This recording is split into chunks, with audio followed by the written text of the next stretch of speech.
Bismillahirrahmanirrahim. Alhamdulillahirabbil alamin. Wassalatu wassalamu ala asyrafil anbiya'i wa mursalin wa ala alihi wa sahbihi ajma'in. Qala rabbi shrah li sadri wa yassir li wahlul 'uqdatam min lisani yafqahu qawli, amma ba'd. Alhamdulillah, setinggi-tinggi syukur kepada Allah. Salawat dan salam kepada baginda Rasulullah sallallahu alaihi wasallam yang dikasihi kepimpinan Masjid Abidin, Imam Bilal, guru-guru asatizah, para pengunjung, para musafir, muslimin muslimat yang dirahmati Allah. Kita sambung pengajian sirah pada malam ini berkenaan dengan pemulawan ekonomi. Tajuk yang lepas kita bincang berkenaan penyiksaan, yang mana apabila orang-orang Quraisy tidak berjaya memujuk baginda Rasulullah sallallahu alaihi wasallam dengan tawaran-tawaran, lalu akhirnya mereka menggunakan tekanan yang lebih berat, iaitulah memulaukan orang Islam. Jadi memulaukan orang Islam ni dengan dua tujuan. Pertama, nak beri tekanan kepada Rasulullah.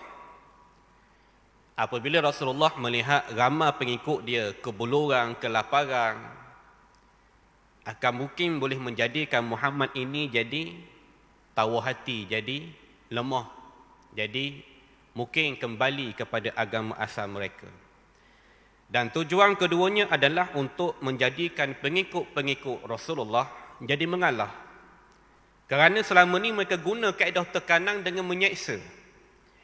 Seksa sampaikan ada yang mati, pun masih lagi tidak meninggalkan agama yang telah mereka anuti. Tetapi boleh jadi bila mereka pulaukan ini akan mengakibatkan apabila mereka melihat anak-anak kelaparan, orang tua kelaparan, kebuluran dan sebagainya, mereka akan mengalah. Mari kita tengok bagaimana peristiwa ini berlaku. Melalui beberapa isnad hadis yang berlainan daripada Musa bin Uqbah, daripada Ishaq, dan selain daripada mereka berdua menyebutkan bahawa pihak kafir Quraisy telah sebulat suara untuk membunuh Rasulullah sallallahu alaihi wasallam. Memang awalnya orang-orang Mekah dah sepakat buat keputusan bunuh je Muhammad senang. Maknanya bunuh akar dia, bunuh sumber dia. Kalau bunuh Muhammad bermakna selesai. Cuma keputusan ini telah pun disampaikan kepada Bani Hashim dan Bani Abdul Muttalib, tetapi mereka enggan menyerahkan Rasulullah sallallahu alaihi wasallam untuk tindakan nekat itu. Jadi cadangan pembunuhan ini disampaikan kepada anak beranak Rasulullah, yang mana pada waktu itu ketua kepada anak beranak Bani Hashim adalah Abu Talib. Abu Talib hidup lagi. Bila disuarakan kepada kepimpinan orang-orang Bani Hashim, jadi orang Bani Hashim tolak, tak boleh. Tak boleh nak bunuh Muhammad, dia anak beranak kami. Sekalipun dia ni bawa satu agama baru, tapi anak beranak Rasulullah, tak boleh tinggalkan Rasulullah. Ni dia panggil semangat hamiyah, semangat kebangsaan, semangat kekeluargaan. Jadi tuan-puan, cadangan untuk membunuh Rasulullah tidak berjaya. Apabila tidak berjaya, setelah golongan Quraisy tidak berjaya membunuh Rasulullah sebagai langkah yang telah dirancangkan sebelumnya, mereka pun bermuafakat pula untuk memulaukan baginda dan sesiapa sahaja orang Islam yang bersamanya. Demikian juga memulau Bani Hashim dan Bani Abdul Muttalib yang mempertahankan baginda. Jadi akhirnya buat keputusan nekat, tak kiralah orang itu adalah orang Islam ataupun orang itu bukan orang Islam sekalipun. Tak kira tua, tak kira muda, tak kira perempuan, tak kira kanak-kanak, kita ambil belaka, pulaukan mereka semua ini. Untuk mencapai tujuan itu, mereka telah menandatangani satu perjanjian bertulis di mana mereka tidak akan mengahwini, berjual beli dengan mereka dan yang diputuskan hubungan itu, menyekat sumber-sumber rezeki yang mengalir kepada kalangan mereka, tidak menerima sebarang perdamaian dan tidak akan berkasihan belas kepada mereka kecuali apabila Abdul Muttalib menyerahkan Rasulullah kepada mereka untuk dibunuh. Perjanjian ini digantung di dalam dinding Kaabah. Ini adalah keputusan yang sangat nekat. Makna kata kalau ada orang bercinta berkasih, laki dan perempuan, seorang ni Islam, seorang ni tak Islam, putuskan hubungan. Mereka main tekanan psikologi sungguh-sungguh. Bahkan kalau yang dah berkahwin, seorangnya Islam, seorangnya bukan Islam, kemudian salah satunya mula-mula dah Islam, salah seorangnya masuk Islam. Jadi kena pisahkan antara kedua ini. Ini mereka guna tekanan untuk menjadikan pengikut-pengikut Rasulullah ataupun generasi awal Islam meninggalkan agama Islam yang telah mereka anuti. Lalu seluruh kafir Quraisy berpegang kepada perjanjian ini untuk selama 3 tahun yang bermula daripada bulan Muharram tahun ke-7 hingga tahun ke-10 selepas kebangkitan Rasulullah. Ini pemulawan yang sangat jahat, yang sangat berat untuk ditanggung. Tuan-tuan bayang, orang musim banjir baru-baru ni terputus bekalan makanan, Allah set periknya wasaan. Dah mana tak ada orang hantar bantuan, kan jadi rasa perik perut, jadi marah kat orang. Bila perut ni masalah, tak cukup makan, marah kat orang. Itu baru tempoh kalau untuk orang banjir tu putus bekalan, baru 24 jam. Mana siang malam, tak ada dah. Barang dapur, barang beras nak masak tak boleh apa segala. Masa habis kena hanyut. Ini kan orang-orang yang bersama dengan Rasulullah, bukan kata sehari, bukan kata seminggu, bukan kata sebulan, bukan kata 2 bulan, tetapi 3 tahun tuan-puan. 36 bulan. Allah. Oleh kerana itulah kita sebagai generasi yang berada di zaman ini, betapa kita rasa berterima kasih kepada generasi awal Islam. Rasa bersyukur, doa lalu kerana mereka lah yang selama ini menjadi benteng kepada agama. Menjadi benteng kepada kelas teriang agama. Boleh jadi kalau mereka ni tak ada pada zaman ini tuan-puan, Islam tak mampu berkembang. Boleh jadi. Tetapi generasi inilah yang telah menunjukkan keimanan mereka yang sebenar-benar. Bukan kerana perut mereka masuk Islam. Bukan kerana mereka ini nak bebaskan daripada kemiskinan mereka masuk Islam. Tetapi kecintaan mereka kepada agama tak berbelah bahagi. Bukan lagi kerana lapar. Bukan lagi kerana kemiskinan. Jadi ini peristiwa yang berlaku pada tahun ke-7 sehingga tahun ke-10 kenabian sebelum kewafatan Sayyidatina Khadijah radhiyallahu anha. Riwayat Musa bin Uqbah menunjukkan peristiwa ini berlaku sebelum perintah baginda kepada sahabatnya berhijrah ke Habasyah. Namun, riwayat Ibnu Ishaq pula menunjukkan perjanjian pemulawan ini berlaku selepas berhijrah ke Habasyah. Ini perbincangan di kalangan para ulama. Lalu Bani Hashim dan Bani Abdul Muttalib dan orang-orang yang bersama dengan mereka daripada orang Islam, termasuklah Rasulullah sallallahu alaihi wasallam telah dikepung di pulau di satu lorong Syi'ab Bani Abdul Muttalib. Tuan-tuan, dalam peristiwa ini termasuklah Abu Talib. Abu Talib pemimpin Bani Hashim yang menjadi salah seorang menteri di Mekah. Mekah ada 4 menteri. Jadi Abu Talib ni saudara Rasulullah, jadi tukang siqayah dia panggil. Tukang bekal makan minum orang buat haji. Dia tak Islam. Rasulullah sallallahu alaihi wasallam ni dia tahu lain agama apa yang dia pegang. Muhammad pegang pegangan yang lain, dia pegang agama nenek tok moyang.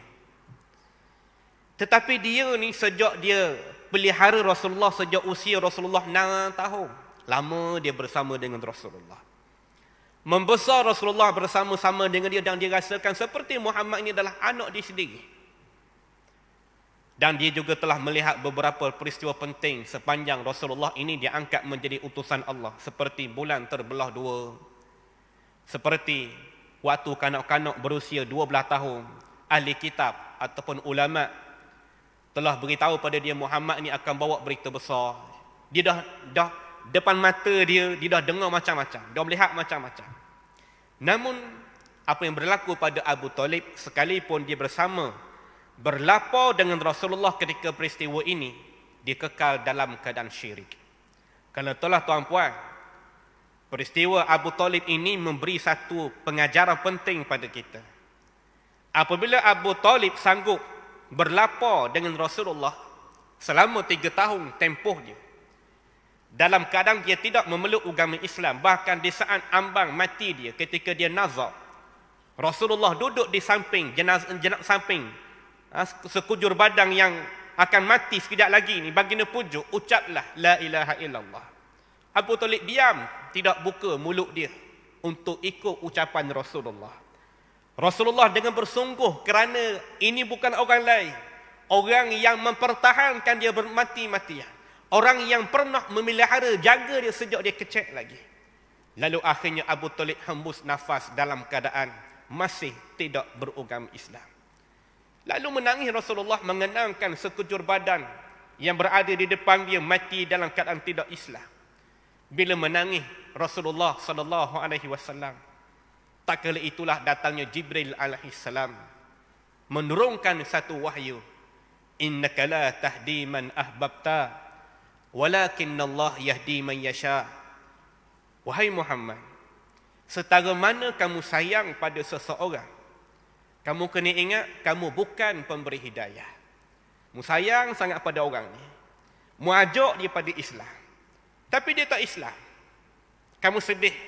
Kamu kena ingat kamu bukan pemberi hidayah. Allah peringatkan pada Rasulullah, walakinnallah, tapi Allah yahdi man yasha, kepada orang-orang yang dia berkehendak. Tuan-puan, bila kita tengok ayat ini, Allah mengatakan yahdi man yasha, Allah berikan petunjuk pada orang-orang yang dia berkehendak. Lalu bagaimana dengan status kita? Bagaimana dengan diri kita? Dibandingkan kita dengan Abu Talib yang bermati-matian berlapar dengan Rasulullah sallallahu alaihi wasallam untuk 3 tahun tempohnya, siapa kita bersama-sama dengan Rasulullah? Siapa kita yang pernah membantu Rasulullah? Siapa kita yang pernah sakit berperang dengan Rasulullah? Tidak pernah dibanding dengan kita. Tetapi apa nasib yang berlaku pada kita?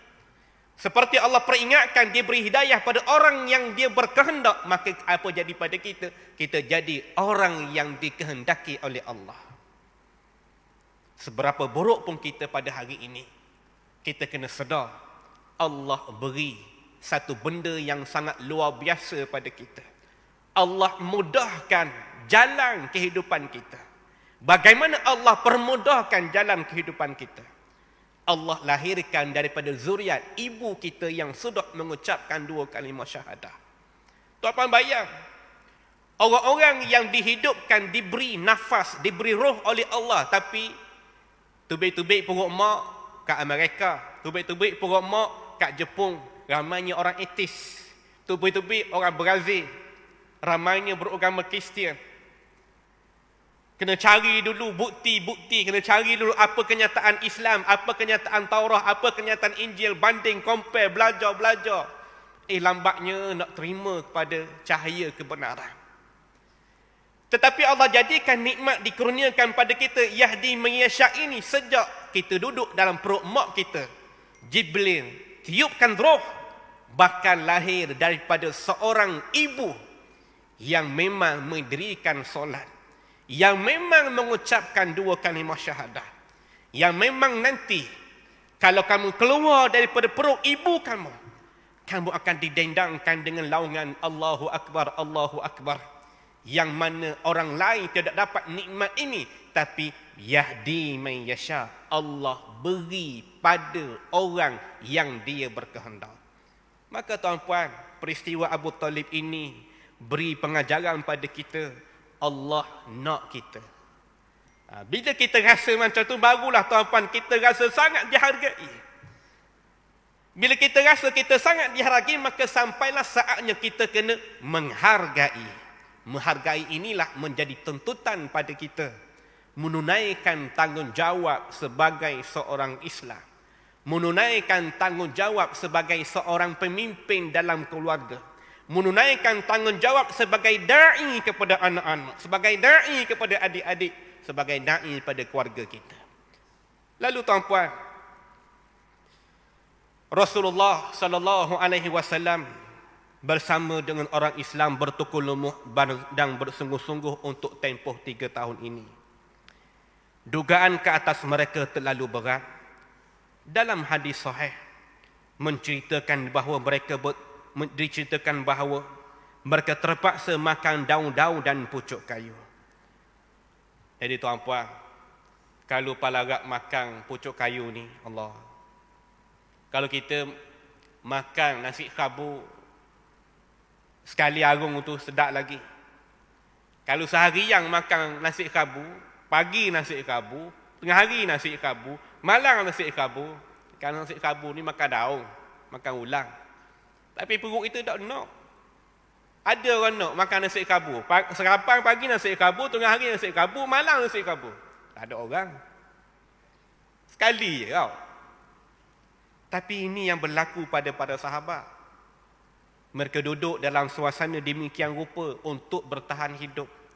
Kalau gitu kok mungkin jadi berok ija, mungkin jadi penyakit, mungkin jadi sakit perut, mungkin jadi implikasi-implikasi yang lain, kesihatannya, kehidupannya terganggu, gangguan tidur dan macam-macam lah. Berhinguhnya, demamnya, bakterianya, macam-macam yang berlaku boleh jadi kepada keluarga Islam yang bersama dengan Rasulullah. Tapi sabar. Orang-orang ini bertahan, sabar. Oleh kerana itulah jasa orang ini sangat luar biasa tuan-puan. Al-Suhaili menceritakan kalaulah unta perniagaan tiba di Mekah, datanglah salah seorang sahabat Rasulullah untuk membelikan bahan makanan untuk keluarganya. Maka pada kali itulah Abu Lahab melaungkan dengan katanya, "Wahai peniaga, naikkan harga barang kamu ke atas sahabat Muhammad ini supaya mereka tidak mampu membeli sesuatu pun daripada kamu." Orang-orang Islam ni dengan harapan kalau orang luar mari, bolehlah nak tambah bekalan makanan. Tapi nya mari dalam keadaan mereka jual siapa larat, mereka tak mampu nak beli. Ini suasana yang berlaku pada mereka. Sehingga kan sahabat Rasulullah terpaksa pulang dengan tangan kosong menemui anak-anak di rumah yang melolong dengan kelaparan. Diriwayatkan juga oleh Sa'ad bin Abi Waqqas, sahabat Rasulullah. Dia kata dia jumpa kulit unta, dia jemur, lalu sampai kering, hak itulah bekalan makanan dia. Ibarat kita ambil musim rebang tu, kita ambil kulit lembu, dia jemur apa kering, itulah bekalan makanan kita. Kita je nak makan kulit lembu tuan-puan. Sedang duduk Jakarta 3 tahun. Kulit lembu tak bazir kat Indonesia. Kalau ada orang Indonesia sini dia tahu. Tak bazir kulit lembu. Kita kata, siapa nak tu? Kambuh lah kulit lembu tu. Tak, sana tak bazir. Ya buat sup. Ya buat goreng. Kulit lembu tu punya boleh makan. Bulu je buang. Gitu. Sebaik sahaja masuk tahun ketiga daripada tarikh pengepungan, satu kaum daripada Bani Qusay memarah sesama mereka. Kelompok mereka ini bersepakat untuk melanggar perjanjian mereka.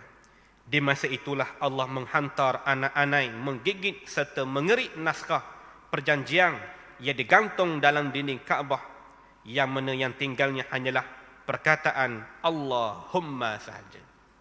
Bagaimana peristiwa ini berlaku? Kejadian ini telah diceritakan oleh Rasulullah sallallahu alaihi wasallam kepada bapa saudaranya Abu Talib. Setelah ditanya balik oleh Abu Talib, apakah Tuhan engkau telah memberitahukan kepadamu? Jawab Rasulullah, ya. Kemudian Abu Talib bersama dengan beberapa orang kaumnya pergi menemui Quraisy dengan meminta daripada mereka membawa naskah perjanjian dengan mengisyaratkan kepada mereka ianya seolah-olah tunduk kepada musuh mereka dulu. Lalu apabila mereka bawakan keluar yang masih berlipat, berkatalah Abu Talib, anak saudaraku telah memintaku dan hingga kini belum pernah berbohong. Benar Allah telah menghantar anak-anak untuk mengerik naskah perjanjian kamu ini dan memakan setiap nas perjanjian yang zalim ini. Sekiranya kata-katanya itu benar, sedarlah kamu dan kembalilah semula daripada jalan jahat kamu ini. Dan sekiranya tidak benar apa yang dikatakan oleh Muhammad tadi, maka kami serahkannya kepada kamu dan lakukanlah apa yang kamu suka ke atasnya. Memang Abu Talib ni tak Islam lagi tuan-puan. Dia tak Islam. Dia boleh jadi percaya tak percaya je cerita Rasulullah ni. Sebabnya apa yang diceritakan oleh Rasulullah ni benda yang baginda tak tengok, benda yang baginda tak pergi jengok pun. Hanya mari daripada mimpi. Jadi Abu Talib ni kata, kalau betul kata Muhammad, anak-anak kerik dah perjanjian tu, tolong hentikan. Tapi kalau salah, lepas ni kalau mau nak buat apa pun pada Muhammad, aku serah dah lah. Kata dua daripada Abu Talib. Ternyata orang-orang Mekah menjawab, ya kami setuju dengan apa yang kamu ucapkan itu. Dengan itu mereka pun membuka naskah perjanjian. Didapatinya tepat seperti mana diceritakan oleh As-Sadiq Al-Masduq yang benar lagi membenarkan. Tetapi mereka menjawab, ini adalah sihir anak saudara kamu itu. Oleh itu mereka makin bertambah sesat dan bertambah bermusuh. Tuan-puan, skrip dia sama macam Abu Lahab, saudara Rasulullah ketika awal Rasulullah dakwah pada Islam. Pernah berlaku Abu Lahab dia jumpa Rasulullah, wahai Muhammad, aku nak buat satu permintaan. Apa benda kamu nak? Nanti dulu. Aku kena kumpulkan orang ramai-ramai dulu. Lepas tu baru aku royak aku nak minta benda. Macam tu pula. Tak royak dulu tapi nak kumpul orang dulu. Lalu baginda bersetujulah tanpa tahu apa benda yang nak diminta oleh Abu Lahab. Tak kala orang-orang dah ramai berkumpul, Abu Lahab pun ulang, wahai Muhammad, kalau mu boleh buat apa yang kamu royak, kami belaka semua ni akan masuk Islam. Tapi kalau mu tak boleh buat, memang mu ni orang yang pelawak, mu kena hentikan kerja yang kamu buat. Baginda pun bersetuju tanpa tahu apa benda yang nak diminta oleh Abu Lahab. Lalu Abu Lahab pun tunjuk, mu nampak tak ni? Nampak apa tuan-puan? Mu nampak tak bulan? Lalu nak buat apa dengan bulan? Membelah bulan tu jadi dua. Kan pelik itu tuan-puan. Kalau ditanya depan mata kita ni pun, nampak tak tiang? Nampak? Mu kerak tiang ni. Tanpa mustuh, mu kerak tiang. Hak tu pun tak masuk akal. Ini kan bagi tahu pada Rasulullah benda yang ribu kilometer, ratusan ribu kilometer. Apa benda yang diminta oleh Abu Lahab ni? Tak masuk akal. Ibaratnya mungkin pada sahabat kata dari, apa benda ni? Gitu. Namun dalam keadaan baginda Rasulullah SAW yakin dengan Allah. Tak kala itulah Jibril alaihi salam turun. Lalu mengisyaratkan kepada baginda Rasulullah supaya gerakkan tangan. Seperti seolah-olah sedang membelah. Digerakkan di sebelah kanan, digerakkan ke sebelah kiri, sambil-sambil baginda menggerakkan tangannya terbentang depan mata, melolong, tak terkata, betul-betul bulan depan mata terbelah dua.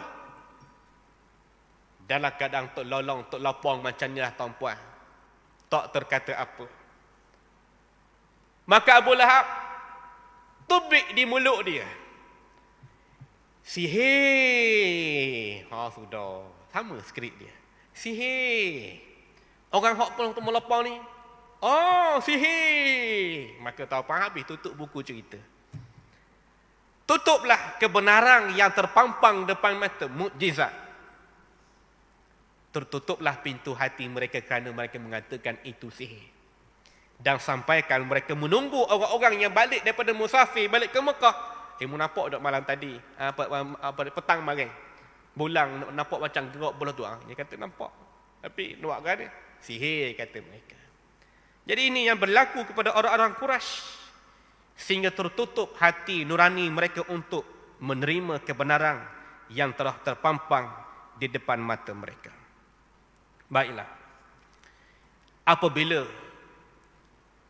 berlakunya sedang molek peristiwa orang-orang dah melihat kebenaran mengenai perjanjian yang dimamah oleh anak-anak yang tinggal hanyalah perkataan Allahumma, serentak dengan itu juga peristiwa 5 orang pemuda Quraisy. Lalu pemuda Quraisy ini keluar melanggar perjanjian yang telah dipersetujuinya dahulu. Mereka ialah Hashim bin Amr bin Haris, Zuhair bin Umayyah, Mut'am bin Adi, Bakhtari bin Hisham, Zam'ah bin Al-Aswad. Begini tuan-puan. Awalnya, bila dah lama dah jiran-jiran mereka, kawan-kawan mereka kena pulau ni, mari mikir dalam hati. Dah lama kan, setahun, 2 tahun. Kita mau misal kata hok kat busuk hari tu. Kat busuk kan teruk, kat Kapola tu 9 buah rumah. Rumah hanyut kat Kapola besuk, kat hulu besuk. Maknanya terdetik dalam hati kita ni, Allah sayangnya pala harap lanyuk gitu. Tak ada rumah, tinggal tapak je, tinggal dapur je. Dah kalau ia tak makan seminggu 2 minggu, mari dok gamuk hati kita ni. Kena kita tengok juga ni, gilah start kereta, start motor, hantar beras, hantar apa segala. Jadi orang-orang yang bukan Islam ni, yang memang dah bersetuju mereka nak memulaukan orang Islam bila masuk tahun ke pertama, tahun kedua, tahun ketiga, mari dok sedar hati. Orang pertama adalah Hisham bin Amr bin Haris. Jadi dia ni dok berani juga. Tiba-tiba nak lawan pemimpin-pemimpin Quraisy. Jadi ni cari kawan dia. Dia cari kawan yang Zuhair bin Umayyah. Dia pun gila, slow talk. Mu rasa guada, bahasa mudah kita.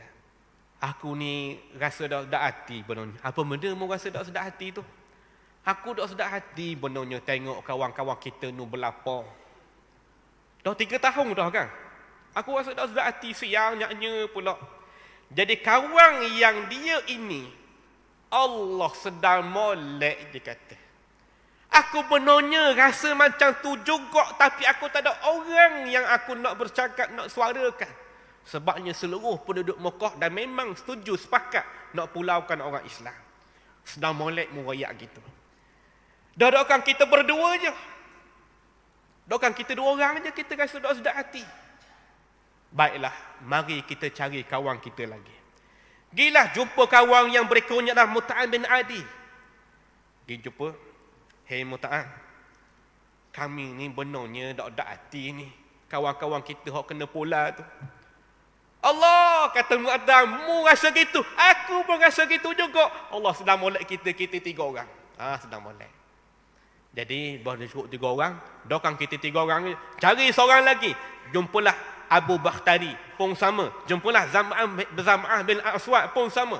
Lalu mereka pun pergi dekat Kaabah, keliling dekat Kaabah, mereka pun berteriak, batalkan perjanjian ini, batalkan perjanjian yang zalim ini. Sekian mereka teriak, orang pun bagi tengok, dan sedang molek cerita tadi, cerita mengenai anai-anai yang mengerik perjanjian tadi, jadi simbol molek. Lalu menyebabkan mereka batalkan perjanjian yang memulaukan orang Islam. Dan orang Islam pada masa itu berkumpul di satu tempat hujung Mekah ni. Dengar perbatalan ini tuan-puan, bertakbirlah orang Islam. Allahu Akbar, Allahu Akbar. Sebabnya baru bebas daripada kekejaman. Bayangkanlah, budak-budak, anak-anak, orang tua, perempuan mengandung dah 3 tahun kan. Mengandung juga. Dah, susah-susah demikian pun. Jadi inilah dia yang telah berlaku pada awal Islam, yang telah memberi bukti sejarah pada kita, generasi awal yang benar-benar sabar dengan ujian-ujian yang dihadapkan kepada mereka. Sekarang kita nak tengok pengajaran yang kita boleh ambil daripada peristiwa ini. Inilah operasi pemulawan yang kejam. Cubalah saudara bayangkan kesengsaraan yang dialami oleh Rasulullah dan sahabat-sahabatnya selama 3 tahun. Tahu apa? Rasulullah ambil batu, dia belik batu, dia ikat perut dia. Tak pernah rasa. Benar tak kita duduk kat Malaysia ni, berlapar duk ala duduk cukup makan. Beras tak ada, gandum tak ada, gas tak ada segala benda. Kita pun ikat perut. Allah. Tak rajin kita rasa. Sepanjang saya 30 tahun, tak rajin ikat perut sebab tak ada makanan. Habis-habis boleh jadi kat masjid, orang berilah beras mungkin, minta tolong jiran, minta tolong anak beranak. Jadi ini Rasulullah melalui pengalaman ini, ikat perut dia. Pada sahabat, ikat perut dia. Jadi kata pengarang buku, bayangkanlah suasana yang mereka hadap pada waktu itu. Kita telah perhatikan di mana musyrikin daripada keturunan Bani Hashim dan Bani Abdul Muttalib telah turut menanggung akibat buruk bersama-sama dengan orang Islam. Jadi pengarang buku ni nak bawa perbincangan. Sebabnya yang bersama-sama dengan Rasulullah adalah anak beranak Rasulullah yang belum Islam.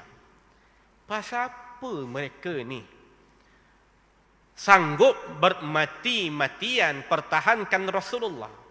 Kalau kira Allah, tak payahlah kita sampai lagak berlapar belepeng macam ni. Semata-mata kita nak jaga Muhammad. Ni. Jadi di sana ada alasan dia. Kata pengarang buku ada 2 poin.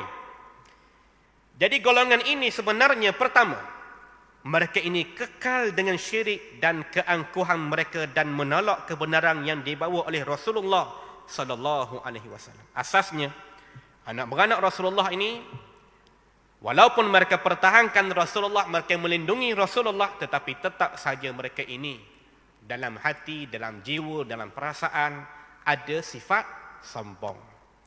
Nogoyaknya tuan-puan, seberapa baik pun orang-orang bukan Islam yang bantu orang Islam pada hari ini, mereka tolong boleh jadi bila berlaku orang-orang lapar, hantar bantuan makanan. Bila berlaku banjir, hantar makanan. Bila berlaku musibah, hantar bantuan. Tapi setara mana mereka tolong sekalipun, kena ingat, di sisi Allah tak ada harga, tak ada nilai. Boleh jadi kamu dipandang baik di dunia, tetapi di sisi Allah tak ada apa-apa. Jadi begitulah perbandingan orang-orang anak beranak Rasulullah yang bersama-sama dengan Rasulullah. Poin yang kedua, mereka ini tunduk dan patuh kepada semangat kekeluargaan yang mengajak mereka mempertahankan keluarga daripada kekafiran dan kezaliman pedagang yang merantau tanpa memperdulikan sama ada tindakan mereka itu berlandaskan kebenaran ataupun kebatilan. Jadi asasnya mereka ini kerana anak beranak je. Bukan kerana mereka ini nak mempertahankan risalah Rasulullah. Kena nampak situ. Bukan kerana nak mempertahankan apa yang telah dibawa oleh Rasulullah sallallahu alaihi wasallam. Makna kata tuan-puan, kalau kita pada hari ini hanya oleh kerana kita ini bergantung kepada satu bangsa. Jadi bangsa yang tak nampak agama letak di tempat yang tertinggi, maka bangsa ini juga adalah menjadi bangsa yang tidak ada nilai di sisi Allah. Yang telah menjadikan kita pada hari ini bukan kerana hanya semata semangat hamiyah, tetapi semangat asabiyah. Apa berlaku pada dunia Arab? Dunia Arab ni Allah telah muliakan mereka. Pernah muliakan mereka. Tetapi tuan-puan, sifat dengki, sifat sombong, apabila pemerintahan Islam berganti kepada orang-orang Turk yang mendirikan kerajaan Osmaniyah, sanggup orang-orang Arab membantu orang-orang Eropah menyerang orang-orang Islam di Turki. Menyerang wilayah-wilayah orang Islam. Hanya kerana apa? Rasa sombong, rasa dengki. Jadi inilah, kalau kita hanya meletakkan semangat kekeluargaan, semangat kebangsaan hari ini, orang Mesir dengan perangai orang Mesir, orang Syria dengan perangai orang Syria, orang Jordan dengan semangat orang Jordan, tetapi orang-orang Islam di Gaza, di Palestin, dah 70 tahun tuan-tuan, lamanya orang-orang Islam di Palestin menderita. Tapi apa jadi pada dunia Islam? Mereka dah selesa dengan kehidupan mereka. Mereka dah selesa dengan kemewahan yang dah mereka dapat. Minyaknya, hasil buminya, pemerintahannya. Tapi orang-orang di Gaza macam mana? Nak dapat bekalan makanan, apa mereka buat tuan-tuan? Mereka gali tanah daripada permukaan tanah di Gaza. Gali, korek. Gali, korek. Boleh jadi roboh bila-bila masa. Korek. Piung. Timbul dekat Sinai. Timbul dekat perbatasan antara pintu Rafah, pintu di Mesir. Kenapa? Naknya dapat bekalan makanan. Susahnya. Nak pergi ke laut, dikawal hanya beberapa batu nautika saja. Ibaratnya kita duduk tepi patak, boleh kita pulau kapal je jarak dia. Berapa banyak sangat barang-barang laut mereka boleh dapat. Lapangan terbang, mana ada di Gaza. Mana ada tempat-tempat orang Islam di Palestin. Nak terbang, mau kena pergi terbit keluar. Mau kena pergi tempat lawan lain dulu. Jadi suasana mereka ini ditekan ibarat pejam sebelah mata dunia Arab. Begitu juga apabila tuan-puan orang Melayu mula tinggalkan nilai Islam, maka tak ada nilai kita di sisi Allah. Hanya kerana apa? Kita meletakkan semangat kebangsaan semata-mata. Tak ada nilai. Mulalah tergadai. Mulalah orang-orang Arab menggadaikan maruah mereka. Mengadakan kerjasama perdagangan yang dipanggil normalisasi. Normalisasi dengan Israel. Mengadakan perjanjian dagang yang akan menghimpitkan lebih sempit orang-orang Islam di bumi Gaza. Sebaliknya, bagaimana pula dengan para sahabat? Tadi orang-orang anak beranak Rasulullah. Sekarang ini bagaimana pula para sahabat yang bersama-sama dengan Rasulullah sallallahu alaihi wasallam? Apakah sebab mereka ini sanggup berhadapan dengan tekanan yang mencekik ini? Apakah matlamat yang mereka harapkan di sebalik kecelakaan dan kepahitan yang mereka hadap? Adakah mereka ini sebenarnya cuba membebaskan kemiskinan yang sedang mereka hadapi? Kamu menarik perbincangan tu. Jadi orang-orang ni kan yang pengikut Rasulullah orang miskin. Orang miskin, hamba. Jadi sebenarnya mereka duduk dengan Rasulullah sallallahu alaihi wasallam ni yang selama ini mereka tertindas. Kan banyak kan di mana-mana negara pemberontakan ataupun kebangkitan rakyat, lawan kerajaan komunis, lawan kerajaan diktator kerana kerajaan menindas mereka. Jadi kata pengarang buku, adakah mereka ini sebenarnya nak bangkit daripada penindasan? Kerana itulah mereka ni senguti. Biarlah sakit, biarlah lapar, biarlah kebuluran, tak mau lari daripada Rasulullah dan Islam. Dan boleh jadi yang kedua, mereka ini sebenarnya sedang menanti pintu kekayaan dunia terbuka di depan mata mereka kelak. Boleh jadi mereka ini nak kejar kekayaan sebab boleh jadi mungkin Muhammad menang esok-esok. Berjaya Muhammad ni esok-esok. Jadi kata pengarang buku, inilah sebenarnya mereka ini memburu keimanan, memburu kemenangan di sisi Allah Subhanahu wa taala. Tuan-puan, sebagaimana Allah berfirman di dalam Al-Quranul Karim surah At-Taubah. A'udzubillahi minasyaitonir rajim. Innallaha ashtara minal mu'minina anfusahum wa amwalahum bi anna lahumul jannah. Yuqatiluna fi sabilillah fayaqtuluna wa yuqtalun. Wa'dan 'alaihi haqqan fit Taurati wal Injil wal Quran. Sesungguhnya Allah telah membeli, Allah berjual beli dengan orang-orang mukmin. Apa yang Allah beli? Iaitulah diri dan harta mereka dengan memberikan syurga pada mereka. Mereka berperang pada jalan Allah, lalu mereka membunuh ataupun mereka terbunuh. Inilah yang telah menjadi janji yang benar daripada Allah, sama ada dalam Taurat, Injil dan Al-Quran. Tuan-puan, generasi inilah yang sebenar-benarnya memburu keimanan. Tak ada nilai yang boleh bayar jasa mereka. Tak ada nilai yang kita boleh balas segala apa yang telah mereka korbankan, bukan buat diri mereka sebenarnya.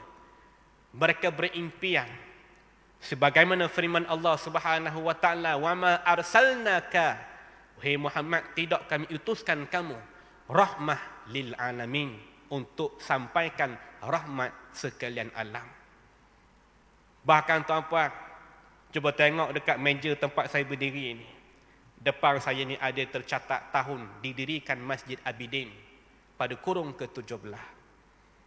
Nak royaknya, bagaimana Islam ini yang bermula daripada generasi awal, akhirnya Allah jadikan benar-benar berlaku. Allah utuskan Rasulullah untuk sampaikan rahmat kepada seluruh alam. Mana pernah berlaku pada nabi-nabi sebelumnya, seperti Nabi Ibrahim di Palestin, seperti Nabi Musa di Mesir, seperti nabi-nabi lain yang pernah diutuskan, terbatas untuk wilayah, untuk kaum yang tertentu saja. Tetapi umat Muhammad menyebar ke seluruh dunia, menyebar ke seluruh alam Nusantara kita. Kalau daripada Mekah tu tuan-puan, kalau ikut jalan darat sampai ke Afrika, sampai ke Turkmenistan, sampai ke India, sampai ke China.